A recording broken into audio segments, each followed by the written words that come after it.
A quebra na produção de milho tem afetado muito os suinocultores no sul do país, como falamos ontem aqui no Mercado e Companhia.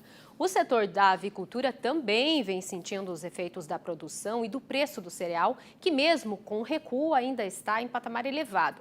E sobre isso eu converso agora com o José Eduardo dos Santos, que é presidente executivo da Associação de Avicultura do Rio Grande do Sul.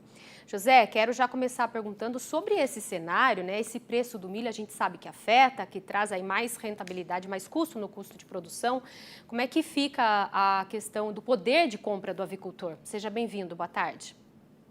Boa tarde e de início aí agradeço o convite, né? E é um tema realmente que vem no nosso dia a dia, né? Lado a lado aí com todas as demandas e atividades que o setor vem desenvolvendo. Realmente nós vivemos uma realidade aí, né? Desde o do início da pandemia até agora, né? Quase pós-pandemia, digamos assim, né, no sentido aí de uma mudança no cenário das cotações, né, dos grãos, milho, soja, né? E aí isso tem mais agravantes aqui no sul, que em relação aí às questões climáticas, né, que nós enfrentamos novamente mais uma estiagem, né, a terceira seguida, né?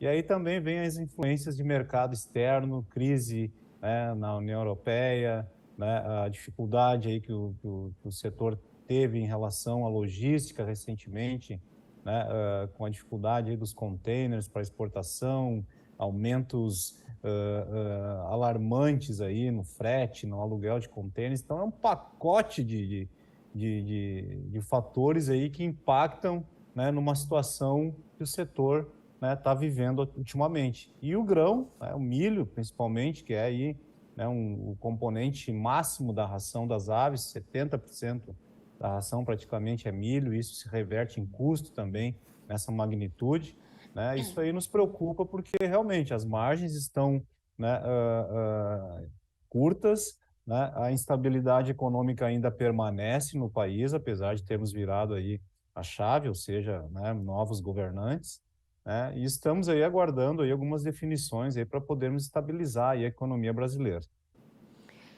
José, agora pensando em exportações, você até trouxe aqui para a gente, para a nossa audiência, as dificuldades, né, durante esse período de embarques. E projetando agora um pouco mais para frente, como que deve ficar essa questão de exportações? Lembrando também que a demanda está aquecida aí, né, com o fator China. Então, quais os impactos para o setor e quais as ações podem auxiliar quando a gente está falando de exportação?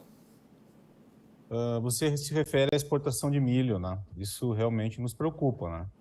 Porque, como se diz, né, nós temos um setor aqui como a avicultura, claro, tem suinocultura também, que é um setor, né, de extrema importância aí para a produção de alimentos, né, mas nós temos uma avicultura que produz alimentos em larga escala, que atende a demanda nacional e a demanda aí de mais de 160 países, né, justamente por ter essa característica, produz em larga escala e o produto continua sendo um alimento acessível aí para as mais diversas classes sociais.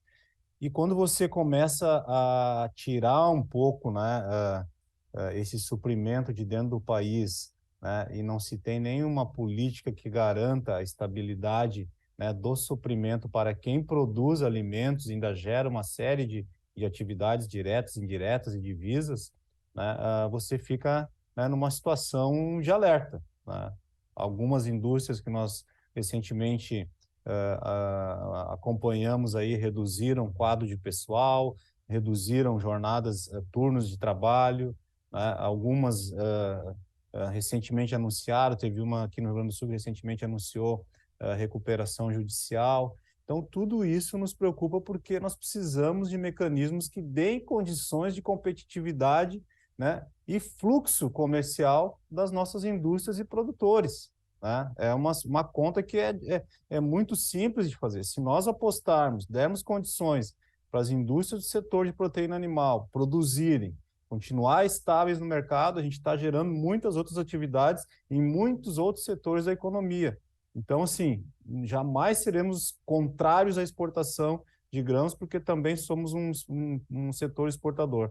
Mas é preciso um mecanismo. E o que nós estamos fazendo em matéria de setor produtivo, de instituições, né? A gente vem trabalhando aqui já entra agora no segundo ano um programa chamado Duas Safras de Grãos para o RS, né, que ele incentiva aí a produção de cereais de inverno para a ração animal, que é um processo também que não vai ser da noite para o dia que as indústrias vão começar a comprar trigo, triticale, cevada, né, e despejar na ração dos animais. Isso ainda é um processo, né, gradativo que precisa ser intensificado, né, mas está se trabalhando isso.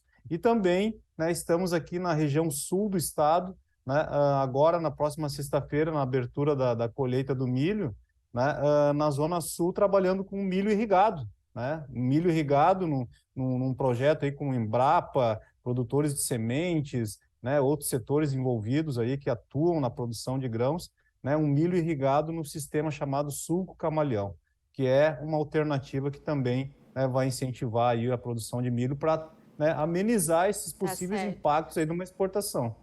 Preciso muitas ferramentas, né, José, como você falou, para poder buscar essa rentabilidade, se segurar na atividade sem prejudicar os exportadores de milho, né? Preciso trabalhar Sim, junto sim. com muito diálogo. Obrigada pela sua Isso mesmo. participação aqui com a gente. Boa tarde. Obrigado e permanecemos à disposição aí mais uma vez.